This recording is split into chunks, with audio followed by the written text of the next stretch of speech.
اهلا كديرين، لاباس عليكم؟ بخير؟ كتبني تكونوا كاملين بخير وعلى خير. اليوم ان شاء الله نصوب معكم هاد الكيكه ديال 3 ديال الطبقات بمقادير اللي هي جد بسيطه، ما فيها لا كريم، لا كريم شونتيي زعما، لا والو، شي حاجه اللي طوب ما غاديش تشبعوا منها. واعر واعر، مقادير اللي هي في المتناول، زوينين وراك طلعوا واعر على حسابي هاد المره.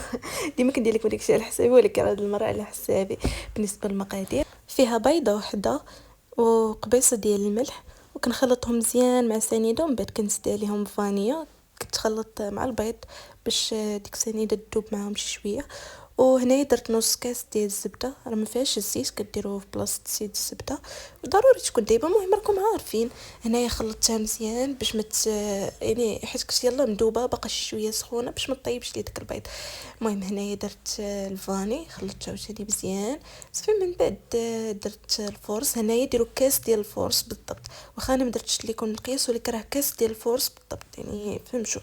من بعد زدت ساشيه ديال الكاكاو مر. هنايا من الاحسن تاخذوا هاد الساشيه دي حيت كيكون فيها واحد البدق اللي هو زوين صافي. من بعد خلطت كلشي. هنايا راه ما درتش لكم القياس، ولكن راه كاس ديال الفورس كيف ما قلت لكم، ما تزيدوا عليه حتى حاجه الا لا كان شي نوعيه اخرى ديال الفورس. المهم انا هنا كنستعمل دائما نوعيه جيده. وبالنسبه للمقادير يكونوا دائما بحراره المطبخ، يعني ما يكونوش من الثلاجه، يعني ما تجبدوهمش من الثلاجه، ديروهم في الكيكه نيشان حيت ما كطلعش. وخصوصا البيض ولا الحليب ولا اي حاجه غادي ديروها ضروري تكون بحراره المطبخ. صافي هنايا زدت خماره وحده، وخلطتهم عاوتاني مزيان، ودرتهم يطيبوا على درجه حراره 180 درجه. راه كتجي الكيكه يعني هابطه شي شويه، راه ما كتجيش كيكه منفوخه بزاف، حتى غنديروا الطبقه الاولى ضروري كتكون شي شويه هابطه. من بعد درت الخليط ديالي كامل في المول اللي قدانا بالزبده، ودرتهم يطيبوا.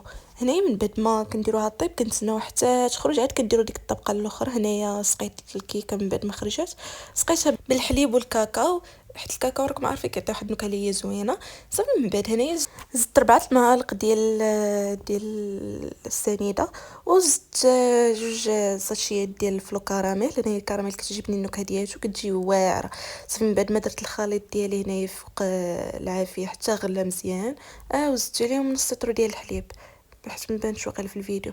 المهم صافي ودرتهم يطيبوا.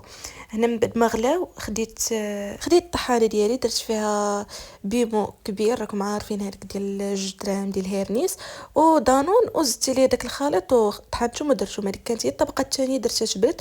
بالنسبه للطبقه الثالثه درت فيها الشوكولات ودانون ديال الشوكولات، وذوبتهم بوحديتهم، ما فيهم لا زيت لا حليب صافي. من بعد كذوبهم وكديرهم، هي الطبقه الثالثه. هنايا البنات كما كتشوفوا يعني كلشي مشى البنات كما كتشوفوا طلعت هذه هي الشكل النهائي. هنايا بالنسبه للزواق الا ما بغيتوش ديروه ما ديروش. المهم انا باش ما تبانش الكيكه خاويه وداكشي كما كتشوفوا راه كتطلع خطير شي حاجه اللي ما يمكنش. كان هذا هو الفيديو، نتلاقاو في فيديو اخر.